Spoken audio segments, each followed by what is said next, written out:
আসসালামু আলাইকুম। তো গত সোমবার আমরা গিয়েছিলাম সোনাকে ফ্লু ভ্যাকসিন দিতে। তো দেখুন সোনা কি সুন্দর করে বসে আছে আমার মেয়ের কোলে। মাশাআল্লাহ ও খুব সুন্দর ঠান্ডা, আর আইমানের সাথে খুব ফ্রেন্ডলি।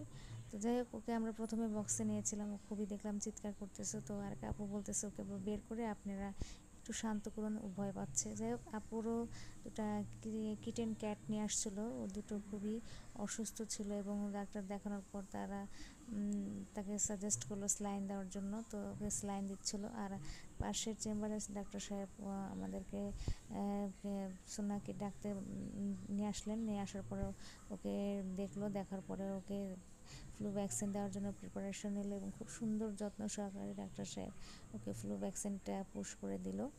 তো যাই হোক, এখানকার ডাক্তার সাহেবটা আসলে খুবই ভালো। তো আমি কখনো মানে ক্যাট পালা হয়নি, আমি প্রথম। তো সবাই আমার জন্য দোয়া করবেন, আমি যেন খুব ধৈর্য সহকারে ওকে যত্ন সহকারে পালতে পারি। আর এটা হচ্ছে সেখানকার অ্যাড্রেস। তো সবাই ভালো থাকবেন। আল্লাহ হাফেজ।